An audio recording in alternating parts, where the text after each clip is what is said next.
Have you ever wondered what became of Germany's enormous arsenal of weapons after World War II? The Second World War was the largest and deadliest conflict in human history. Weapons were developed and deployed by dozens of participating nations. Hundreds of millions of weapons, artillery pieces, military aircraft, tanks, and naval vessels had been produced, and were in use by the time the war ended in 1945. So, what happened to Germany's arms when they were defeated?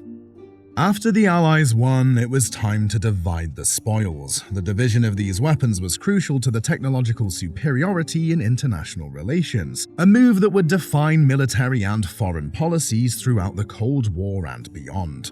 The Soviet approach to the Eastern Front following World War II was significant.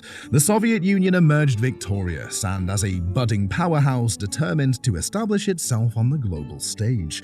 The Red Army's capture of massive stores of German weapons and technology provided a unique opportunity for the USSR to strengthen its military might and technological prowess, establishing the framework for Cold War posturing. The Soviets' response to the acquired German armament was both pragmatic and strategic. Unlike the Western allies, who were frequently more interested in the technological insights these weapons could bring, the Soviets prioritized quick repurposing. German tanks, weapons, and artillery gained fresh life in the Red Army, while German experts were forced to offer their expertise to Soviet initiatives. One of the first moves made by the Soviet military was to incorporate German weapons into their current inventory. This integration had two purposes. It allowed the Red Army to quickly replenish its armaments that had been reduced by the war's toll. It also provided a stopgap measure while the Soviet industry transitioned to peacetime manufacturing. German panzer tanks, anti-aircraft weapons, and the deadly STG-44 assault rifle were among the equipment used in the early stages of the Cold War, either directly by Soviet forces or by allies in the Eastern Bloc. However, the real gain for the Soviet Union was the advanced technology and research that the Germans had left behind. The V-2 rocket, the world's first long-range guided ballistic missile, sparked widespread curiosity. Captured V-2 rockets and its designers, including significant figures who eventually played important roles in the American space program, were taken to the USSR. This transfer of expertise and material greatly advanced Soviet missile and space exploration programs, resulting in milestones such as the launch of Sputnik, the first artificial Earth satellite. Aside from conventional weapons, the Soviets were well aware of the possibilities of nuclear technology. German advancements in physics and engineering were intensively scrutinized for any ideas that could hasten the Soviet atomic weapon project. While the majority of crucial nuclear research was conducted through espionage in the United States, German scientific materials and professionals captured by the Soviets provided valuable pieces to the jigsaw puzzle. In contrast to the Soviet Union's initial repurposing policy, the US and UK took a more nuanced approach to the surrendered German arsenal.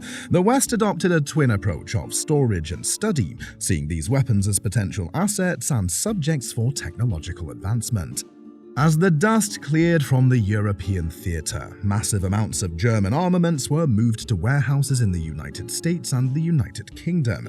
These facilities ranged from distant storage sites to high-security military outposts and became resting places for a diverse range of weapons, including infantry rifles and sophisticated V-2 rockets. The first purpose was straightforward: protect these weapons to keep them from falling into the wrong hands and disrupting the already precarious post-war equilibrium. However, the Western Allies' goal was more than just storage. The technological marvels hidden within the German armament significantly advanced combat capability. The United States, in particular, realized the significance of German advances in rocketry, jet propulsion, and nuclear physics. As a result, a considerable fraction of the confiscated weapons and equipment were designated for thorough investigation and examination. Operation Paperclip, a covert initiative that recruited over 1,600 German scientists, engineers, and technicians to work in the United States and efficiently transfer their knowledge and expertise, was a critical component of this approach. This initiative allowed for direct study of German technological advancements and integrated German know-how into the American research and development ecosystem, considerably enhancing the US military and space exploration capabilities. The British also made tremendous progress by studying German jet engines and aircraft designs. British engineers thoroughly examined captured Messerschmitt Me-262 jet fighters and their engines, which influenced the creation of Britain's own jet aircraft. This endeavour helped the UK preserve its position as a leading force in aviation technology in the immediate post-war years. The American and British study of the V-2 rocket is perhaps the most famous example of the Western Allies' use of German armaments for research. In the United States, seized V-2s served as both research tools and the cornerstone for the country's developing ballistic missile and space exploration projects. These rockets were dissected for technological insights and launched from US facilities like the White Sands Missile Range to collect data on high-altitude physics and atmospheric conditions. Aside from technological research, certain German weapons were repurposed as training tools. This practical application allowed Allied forces to become acquainted with opposing armament, which improved tactical training and doctrine development. Understanding the strengths and shortcomings of German armaments firsthand could help Western militaries better prepare for future battles using similar or derived technologies. Furthermore, many larger equipment items, including various types of vehicles, were simply tossed into the ocean. While this line of action may appear difficult to comprehend initially, it made logistical sense. Often these vehicles had been stored on foreign soil for years, and the cost and effort required to return them to, say, the United States or Britain, in the case of Allied vehicles, would have been significantly greater than simply dropping them in the water. This policy is demonstrated at $1 Million Point on Espiritu Santo, an island in the Pacific archipelago of Vanuatu. This location is named that because of the millions of dollars in equipment that was dumped into the water after the war ended. The United States also sent some captured or surrendered enemy naval vessels to the depths of Davy Jones's locker. However, rather than simply scuttling them, several Axis ships were employed as targets for testing new weaponry at sea. These experiments frequently used atomic weapons, as the US wanted to see how an atomic bomb would affect ships. A large amount of ammunition, ranging from small arms ammo to more powerful ordnance, was tossed into the ocean, as were the guns that shot it.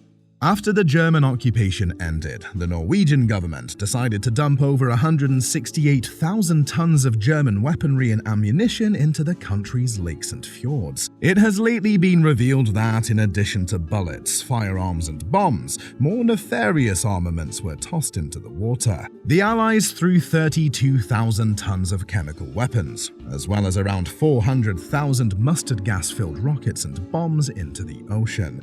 Of course, not all of the weapons and equipment ended up at the bottom of the ocean. Much of it has stayed on land, either hidden in European caches or abandoned in remote locations such as the Libyan desert. North Africa's deserts, particularly in Libya, are home to some of the world's largest tank and aircraft graveyards. The Libyan desert, with its high weather and lack of moisture and humidity, has proven to be a suitable location for conserving such vehicles. Another location where numerous military vehicles have been kept, albeit in a different way, is the Eastern Front, where marshes and bogs provided ideal circumstances for preserving vehicles pushed into them. Tank hunters in Belarus, for example, make significant money rescuing and refurbishing German tanks from marshes. Dumping, burying, or abandoning weapons was not the only approach to deal with the unexpected surplus of munitions.